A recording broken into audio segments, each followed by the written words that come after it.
Evening, ladies and gentlemen of YouTube. How are you today? This is Reviewer of Destiny here to bring you my latest movie review.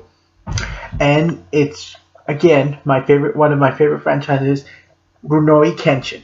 And I'm going to do the third movie in the live-action trilogy, The Legend Ends, which was epic as hell.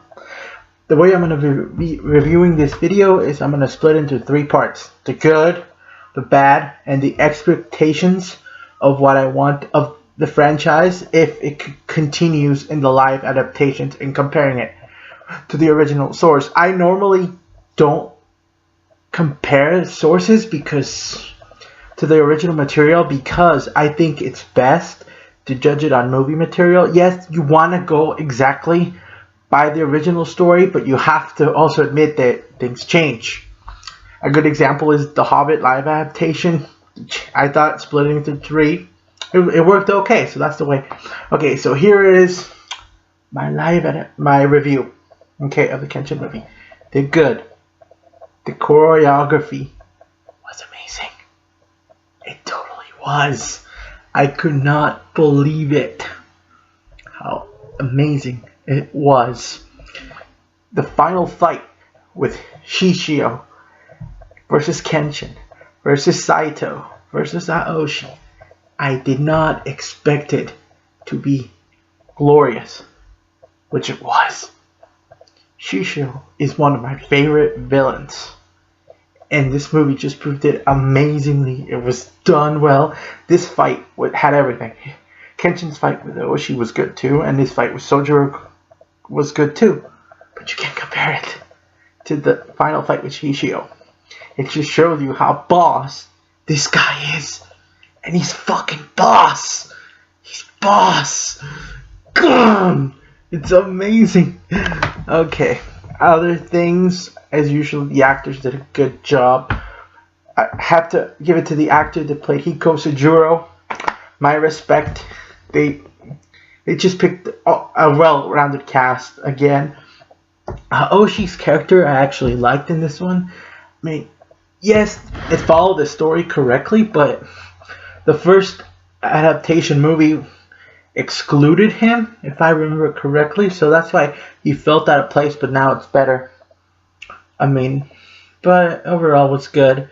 The story, again, it got told exactly why, but nothing changes. His training scene with Kenshin and Hiko's training was done well. Kenshin's flashback to how he met his master was included, which it had to be.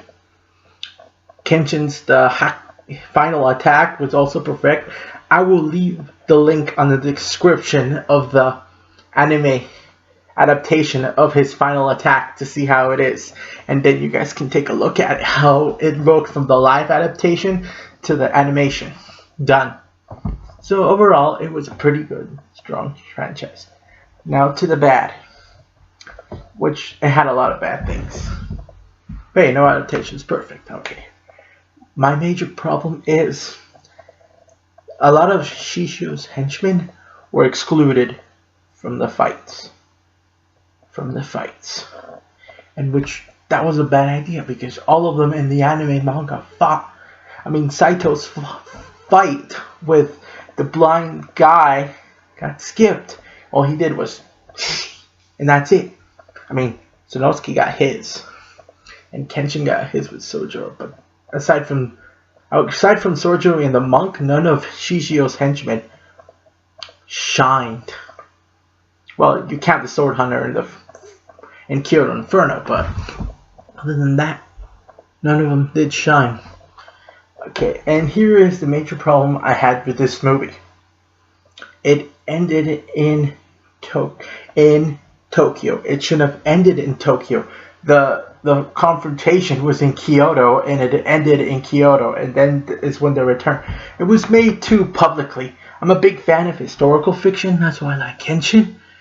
And by making the event public, didn't like it. It should have been more like a conspiracy. The anime and the manga felt the Shishio story a conspiracy, and that's why it worked so well.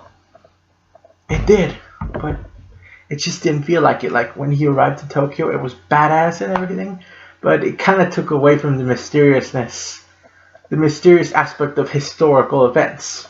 I'm a big fan of, so I'm just gonna think this way. But it was still pretty good because, again, the story got told correctly. But overall, it was a pretty faithful adaptation. I mean, some of the fight scenes, the locations were changed, like Aoshi's was in a forest. I had no problems with that. Same, I'm like, Sajuro's was in the boat. I mean, normally it was in a factory, if I remember correctly, in Kyoto, where the final stage was. The boat fights did happen in the anime, but the aftermatch was in the factory. Instead, they just skipped that. They said all of them in boats. And with Shishiro, again, he can't move at all. Overall, I have to judge the Kyoto Inferno and the Legend ends together because they're one story. The first one does not count because it was a separate story.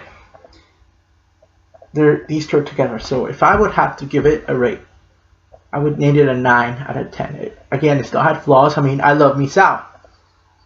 She got chopped off. And I think Saito got kind of chopped off a little bit too. But overall. So, okay. What does that leave for the future of the franchise? Well, to be honest, there needs to be 2 more movies in the live adaptation. This story, if fans know, needs to be told. And it was left out of adaptation. Again, I will put the link when Kenshin goes to the graveyard in Kyoto. I wanted to see that part. They were hinting at it. And it got left out. I'm not a sucker for love stories, but if you know what story I'm talking about, you know. If you know Kenshin, you know what I'm talking about. And I want to see that live adaptation. Fuck 50 Shades of Grey. Fuck The Notebook. Fuck everything. This one will be great if it's done in live adaptation. And then, of course, the other one will tied to Kenshin's backstory with Enishi. I kind of want to see Enishi in the future. So in order to get the final arc, which is the Jinju arc, if I remember, there needs to be 2 more live adaptations. It's okay to end it here, but I feel like the last 2 arcs, the last arc, it's just too many. One little mini arc within a big arc. It's so underrated. It needs to be known more. I mean, we had Trust and Betrayal, which told it beautifully. And then you had the crappy Reflections adaptation, which sucked to depressing. And normally I like depressing shit. And it was unfaithful to the material, so. But overall, 2 more movies. 2 more movies. But this live adaptation franchise was good. I hope US filmmakers learn from the choreography done in this scene instead of relying on explosions. I'm talking to you, Michael Bay. I'm talking to you. Oh well. Overall, thank you so much. I hope you like this review. Leave your comments if you want. I will leave the links of the scenes I want you to check out or they fail to adapt well. Overall, this is Reviewer of Destiny. Peace out.